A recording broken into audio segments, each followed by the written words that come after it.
I'm Aaron Paul, and I'm this Lauren is... Paul. Hi, I'm Jake Arnold. I'm the interior designer for Aaron and Lauren Paul's Rustic Getaway in Idaho.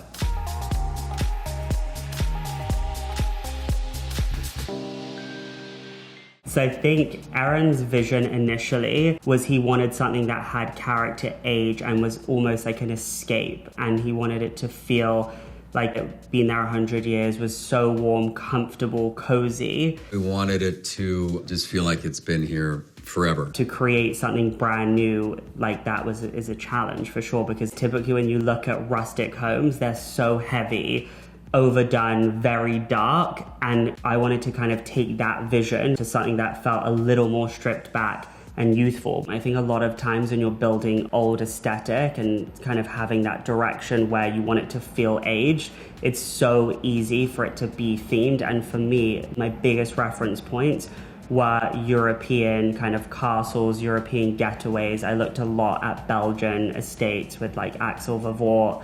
We looked at Vincent van Dyson, those types of reference points. I think the biggest differences between American rustic and European rustic is that in the American version, it's more is more. Everything is, we're doing a rustic house, the windows are rustic, the ceiling is rustic, the floor, it's all encompassed in a theme. European rustic has the ability to be edited. It's all about the edit. It's like for every rustic element, we'll have something that's more refined, more minimal, more stripped back, versus to trying to like lean into the heaviness, which I think a lot of rustic American mountain homes typically feel sometimes. So this is the main gathering room. This is where everyone just comes together. We wanted it to feel like it'd been there for 100 years. I think the biggest part of making something feel cozy on that size, it's all about the materials, the finishes, all of the interior architectural details, because I think typically it's like you'll find in a rustic cabin, everything is wood, everything is stone. So many nuances between old wood looking like Disney and then old wood looking like something that's handcrafted. So to do that, it was a lot of reclaimed wood that was brought in from Wisconsin. So we purchased these 3 barns out of Wisconsin that were built by this incredible Amish community a little over 120 years ago. And then we just shipped out the barns and sort of just built the house with that wood. There was a lot of Montana moss rock everywhere. But then some of the walls, I wanted to introduce more of like a hand-done plaster on the walls. And the architect had created with Aaron like this amazing volume of double height windows. But this is like our spot. Every morning we sit here with our coffee. The amount of times I've just sat here and read or just looked outside at the snow falling. And I really wanted to bring in the outside in, because I think it's so important with this direction that we were going in, is that the house feels architectural versus decorated. That it actually feels like a livable, family-friendly, comfortable home regardless of its size. So I didn't want to distract from the context of the space, and I think that was so key, that it was a complement of the exterior versus trying to create an interior escape. We wanted to exaggerate and draw attention to the outside. All these rooms are so large, so the proportions and the scale was everything. So while a chair might look like a regular chair, we had to scale everything up accordingly so that it made sense. This is one piece. Yeah, this thing had to be craned in before the ceiling was put on. Weighs, 26,600 pounds. So this is the kitchen. I think that's one of the biggest challenges is with an open plan space, is making sure that the materiality and the space all feel good together as one, but also function and have their own identities. So that was a big challenge. And what we thought about is that I wanted the cabinetry and the wood and the millwork to almost be extremely tonal with the rest of the wood in the space versus trying to introduce something new. Just like wanted it to feel like raw sort of materials. Yeah. We just didn't want to get too many materials going on. So we have stone, wood, concrete. It was this idea that we were going to bring in a huge poured concrete counters that we made custom on site that would break up this heaviness of the wood. And then the backsplash was a big conversation, because I wanted to not do any tile. I didn't want to have any wood or rock. So we did like a beautiful Tadillac plaster, which is essentially a waterproof plaster that's great for kitchen. We had also a butler's pantry. So all of the back of house, like mess after a huge dinner party, you can get out of the way. So the first thing we were looking at was all of the kind of wood elements for the cabinetry for the millwork. And with reclaimed material, like I said, it doesn't look like this. You have to edit thousands of boards to get it to this point, and then kind of juxtaposed with like a cleaner concrete material for the countertops that we use to fabricate the sinks, the counters, and everything. And then this was the plaster that we used that has like a really nice variation of movement, especially in the light, and just softens the wood. And then I wanted to bring in kind of like the unlacquered brass that kind of really just lifted these finishes, especially with the concrete, because I think concrete can really feel a little cold at times, but bringing in the patina of the brass I think was nice. And then just on our palette, we just had like a really nice stonewash linen that kind of just brings everything together. And you can kind of see that with the roughness and the more masculine element of something like this, with the more feminine, washed, kind of imperfect linen, really worked well together. The wood fabricator was local, and he did the most incredible job out of every single person I've ever worked with who builds cabinetry or millwork. The workmanship that he did, if that was here, it'd be millions of dollars. Like, the work that he did was exceptional. We actually have this balcony up here. We put in with the idea of just like being down here, talking to people up there. Our bunk room. So it was kind of like a fun little spot, and also just a great reading nook, because when you're up there, you really get the sense of space and scale. As soon as you open these doors, you get this incredible viewpoint of the entire main living space and the double height windows. Less is more with kids. Kids love to move things, make a mess, so there was less in here, but all the bedding was like linen, relaxed, very comfortable. And it wasn't something that all the beds had to be made perfectly neatly. Again, it was like you can have friends stay in there, whether it's adults or kids. They can stay in there, the duvet can fall on the floor, and it just works and it looks good, but it doesn't interfere with the space. Like, that space stands the test of abuse, basically. Here is the bunk bath for everyone that sleeps in that room. And we have the trough sink. Because of how rustic that space is in the rest of the house, it kind of feels almost like handmade and gives you that kind of like authentic feel that someone locally had fabricated this, which they actually did.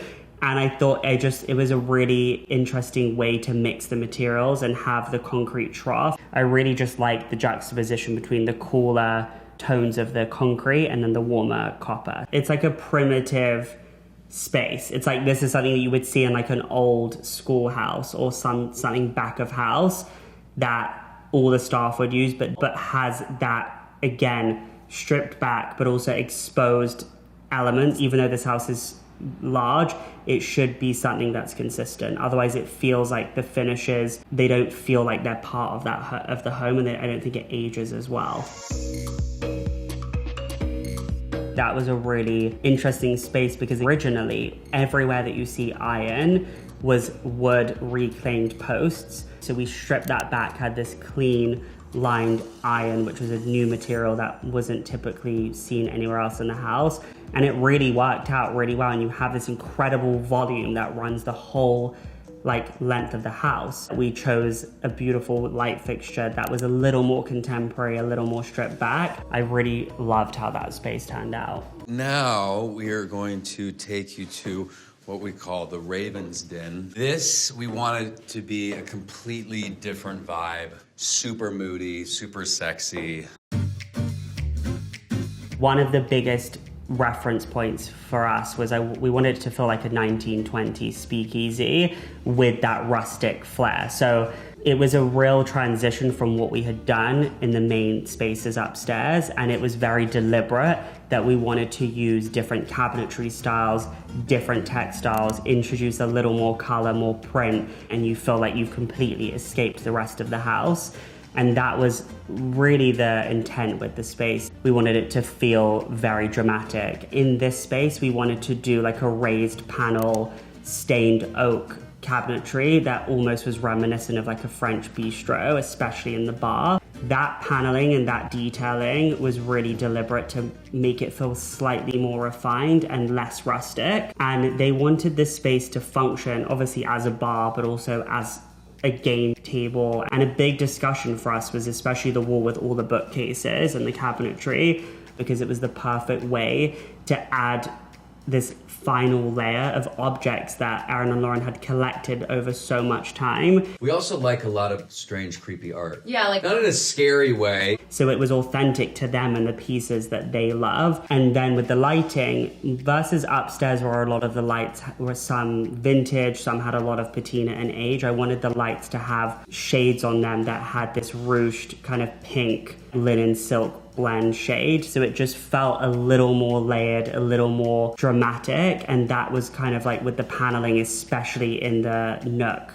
like the cigar lounge area. And then with the walls, we took on this deep burgundy color that was so specific, because I think it can go very close to being something that feels like a pub. So we wanted it to really feel a little more elevated and refined, and we fell in love with a vintage William Morris fabric. And we took this fabric and we kind of developed the whole space around it, because it really set the tone for what we were trying to come up with. But again, because of the scale of the spaces, without repeating it, you don't get the full impact. It's lost if you never see that print again. So for me, it was all about balance and having the drapery be a huge element, and then the built-in banquette that we saw earlier would also have the fabric. And then in the powder room downstairs, that print also came in a wallpaper, but we broke it up with doing like a beautiful stained oak wainscoting. And how we made sure it was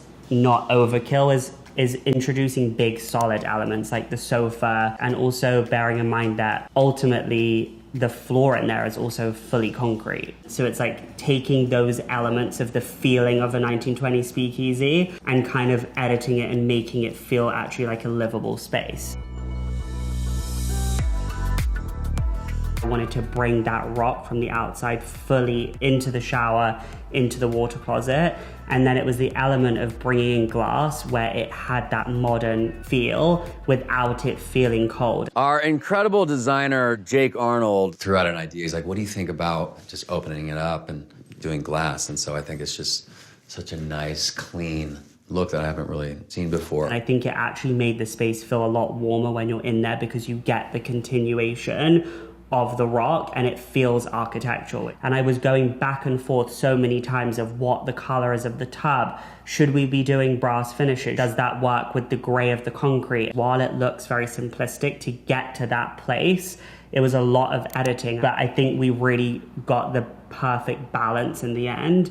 I feel like this is really unique too. I don't know that I've ever seen this, because you would never think to put a toilet behind glass. I love the idea again of having this drapery covering the toilet. That is something that you wouldn't typically see, but I liked having the juxtaposition between this clean glass against the rock and then this very soft, relaxed linen. It definitely was a conversation. Like we definitely would have jokes about it on text, and luckily they trusted me and they loved it. But it was definitely something that everyone wasn't fully convinced on until it was done. When deciding where our bedroom was going to be, we wanted it to be as close to the river as possible. The direction here was really to have something that felt very luxurious without being fancy. When it comes to rustic spaces, there's a romantic element and a whimsical sensation when you look or you're in a space that has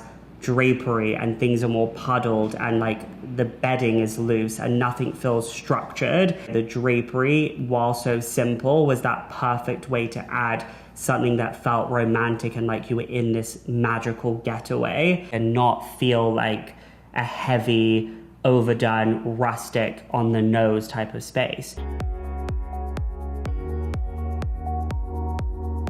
So this is the dining room. My favorite areas is the dining room and the hallway. This is honestly, I think, my favorite picture in the house. Because it's like an open plan space, and we designed how to split those spaces without it feeling blocked off. And we designed a back-to-back cabinet that was glass on both sides, and just the visual when you walk down that hallway and how it shoots, I really love and feel proud of, because I think that one area really gives you the essence of the space. It shows the linens, it shows the wood, the stone, the more refined wood of the dining table, an antique rug in that one space, and with a more contemporary light fixture, you get the essence of the home in that space, which I feel really proud of. It's just magical. Yeah.